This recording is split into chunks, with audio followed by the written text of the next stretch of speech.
Scarlett Blade.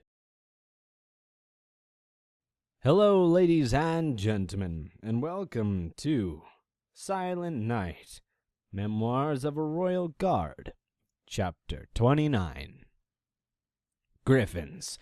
Unlike ponies, were not all united under a single flag. Historically speaking, they're a highly competitive bunch, and they often resolve political differences with swords. For the most part, their land and kingdoms had been stable for the last 2 decades or so on. They had divided their continent into northern, southern, eastern, and island kingdoms. The northern kingdom was, without a doubt, the most stable of them all. Those griffins were primarily seafaring traders who were more interested in selling to ponies and other griffins than fighting with them. They were the biggest market for pony exports on that side of the world. They also had not betrayed us. Yet. A few years before I was born, there had been some major battling between the southern and eastern kingdoms over a mountain range. It was rich with precious stones and other resources. Both kingdoms had sent settlers, and when the armies got involved, civilians found themselves trapped between them. The southern kingdom had begged Princess Celestia to send pony peacekeepers to protect the non-combatants. In her endless kindness, she agreed. General Ironhoof led that particular expedition. My father was there, too. In theory, it was supposed to be easy. Go to the civilian outpost, fill them with pony soldiers, and make it unappetizing for either enemy to attack. Nothing is ever easy when it comes to war, however. Stratus Knight was never the same after he returned from that operation. At least, so my mother said. The leg wound was one thing, but his mind wasn't right. The ponies that went over there had seen horrible things. Things Stratus couldn't convey to her or me. All he would say was that they saved lives, and all they received in return was a knife in the back. The army of the southern kingdom, the very griffins that asked to help, had attacked our peacekeepers without warning. He never forgave them, and I didn't trust them. Logically, I realized that the griffins from the northern kingdom weren't those same betrayers, but a lifetime of your father warning you is hard to let go. This meeting was going to be Princess Luna's reintroduction to world politics. I could tell she was still nervous, but she also had a resolve, the likes of which I had never seen. We stood together on her rostrum, awaiting the arrival of our guests. The official meeting went off without a hitch. Princess Luna greeted the dignitaries. From the Griffins, pleasantries were exchanged. All ceremonies were followed to the letter. And as a result, our nation agreed to continue to live in peace. In truth, it was little more than a polite meet and greet. I would almost say there was little that was noteworthy. At least until the curveball at the end. Duke Cassius had personally invited Princess Luna to visit his brother's kingdom in the future, and she had agreed. That was going to be interesting and a logistical nightmare. Once the official function was over, everyone, Griffin and Pony alike, had moved to the reception hall where refreshments were being served. I never left Princess Luna's side, which meant listening politely to numerous stories about why the city or that town was worth visiting and what to do while there. It wasn't bad conversation, it just wasn't something I was interested in. To be fair, Duke Cassius was quite polite and charming. He and Princess Luna seemed to be one of the same wavelength, and I imagine as far as politics go, they got more done in one meeting than most and done in several. I actually found myself enjoying his company to some extent. He made the princess smile, so that helped him earn my approval. Your aide is so stoic, Princess Luna. The perfect image of Royal Guard pony professionalism, the Duke said as he motioned to me. The princess softly laughed and nodded. That he is. Silent Knight was my first guard and has been with me ever since my return to the world of pony politics. He is a good luck charm and a confidant. My ears gave a slight twitch, but I didn't dare change my expression or look away. My eyes were set on the wheat-feathered griffin, guard captain, that was strutting about the room. Unlike the Duke, I had immediately wanted to buck the guy in the beak. Captain Alistair, the griffin in question, had criticized our security efforts before the meeting. Now that it had been concluded, he was personally going around to each of my guards and disparaging them individually, politely, of course, with backhanded compliments. Secretly, I hoped that one day to meet him in battle so that I could politely stomp him. Celestia, forgive me for having such dark thoughts. That is a delight to hear. I found trouble finding an aide that suits my eccentrics, the Duke went on. They keep sending me career soldiers. Believe me, I enjoy being safe as much as the next Griffin, but there has to be more. I need someone I can talk to, and who helps with details outside of how many soldiers will be with me. Perhaps in time will grow to suit you? Silent Night has required a tiny bit of polishing, Princess Una replied with a gentle laugh. My ears were barely registering the conversation that was occurring near me. What I had heard was Alstair whisper to one of his men while looking at Maile hooves.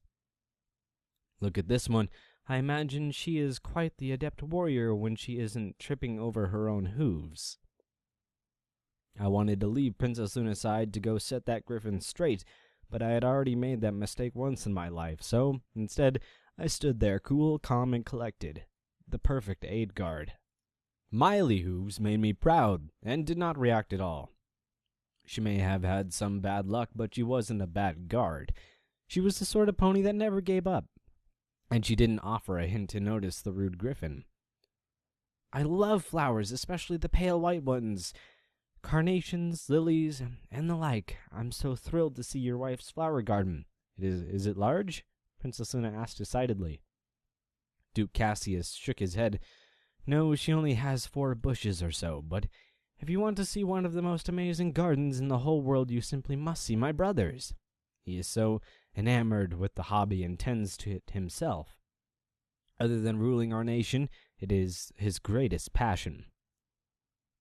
It went on like that for a while, but eventually Captain Alistair lost interest in his teasing because he was never able to get a rise out of any of Princess Luna's houseguards.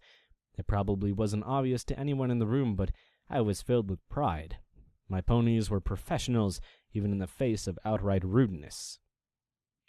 Princess Luna said, I'm so excited about the opportunity to come and visit. Thank you for the offer. It has been a pleasure spending time with you.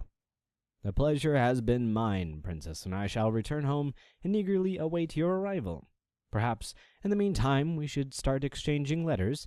You could write my wife and share gardening tips as well, the Duke replied. Verily, it shall be so, Princess Una cheered, before offering her hoof to the Duke. The pair shook before the Griffin stepped back to bow. Princess Una and I returned the gesture.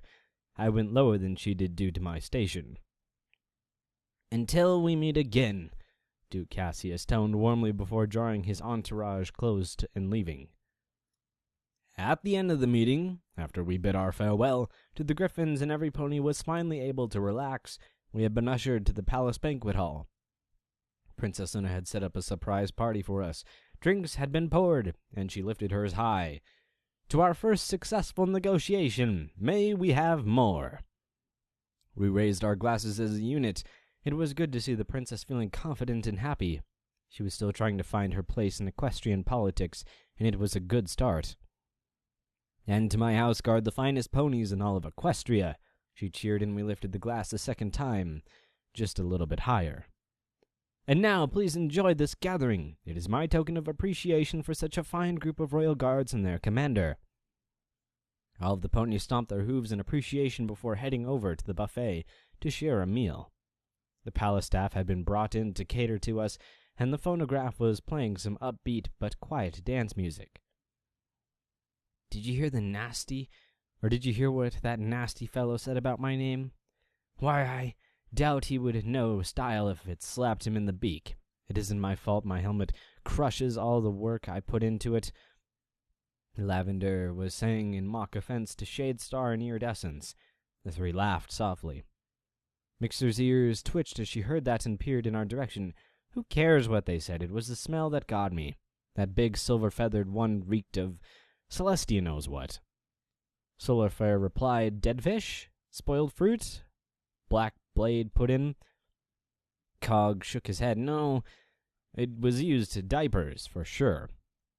Mixer asked curiously, Why do you know what used diaper smells like? Before Cog could come up with a reasonable answer, Nightfrost caught me looking their way and asked, "What would you say he smelled like, Sergeant?" "Probably a towel that was left on the locker room floor for a week or a day, if we're talking about one of Mountain Stone's towels. I'd say he was sweating, intimidated by all of you." The group laughed in response, and Mountain shook a playful, angry hoof in my direction. It was all in good fun, of course. "You betcha," Starry Spur chimed in. "Fierce is our middle name, y'all. Well, maybe our first name. Whatever it sounds the best in the unit name." I chuckled at that and went over to stand beside Radiant Orchid. Even at private functions, it wasn't appropriate for sergeants to mingle too much with regular guards. We stood in silence and watched the crowd of younger ponies. Orchid looked over at me and asked, "Care to dance, Sergeant?" My brow lifted and I looked at her. "I'm no home wrecker, nor am I a foolish pony. Your husband is bigger than me." She laughed and rolled her eyes. "My husband is barely bigger than the oldest colt, and you know it. Now come on, stud. Humor the old mare with a dance." With a chuckle, I offered my forehoof. Humoring an older mare got me in trouble before you'd look safe enough. "Come along, then. Let's show these young ponies that I have 4 left hooves." Radiant Orchid took my hoof and we moved out onto the dance floor. She took pity on me and we danced slowly in the rhythm of the phonograph. "You realize you're barely older than any of those young ponies you're talking about. Actually, some are even older than you." Orchid had a point. I thought it over a moment and then shrugged. "Don't always feel that way, doesn't it?" She shook her head and went in short turn. "No, being in charge has a way of aging you. You've been through an awful lot in a very short period of time. I worry sometimes that you've taken on too much, but then I realize I'm being silly." "Is that so?" "It is so. You did an excellent job today." "It was a team effort. Every good team needs a good coach, and you made a very good coach, Silent Night. I've been a guard at least 1 day longer than you, and I know a leader when I see one," she replied, and we took a slow turn. "That means a lot coming from you, Orchid, and I appreciate it. I can't help but wonder what you're up to, though. Iridescence told me that you once talked about trying to become an officer. Maybe you should consider that. Celestia knows you would do better than the last one. Not that any pony would have much trouble with that achievement." The song drew at a close, and I nodded. "Maybe I should. To be honest, I have considered it, but I couldn't see leaving Princess Luna. It must have been hard for you to leave Princess Celestia, and you only had to walk down the corridor. For all I know, I'd end up in Cloudsdale." We walked together over to the punch bowl in silence. Finally she spoke again. "I see your point, and yes, it was very hard. I'd have never considered it if it wasn't for Shining Armor. He said this unit needed some pony like me. Perhaps in time you'll find a different unit that needs some pony like you. Just don't keep blinders on, okay?" "I hear you loud and clear," I said. "You know, you make an excellent advisor. Are you sure you're not wasted on this Royal Guard stuff?" Orchid shrugged. "As I said, Shining Armor said you'd need some pony like me for your unit." The way she phrased it gave me pause. The captain always seemed to have an angle. Not in the bad sense, of course. Everything he did helped improve my ability as a Royal Guard.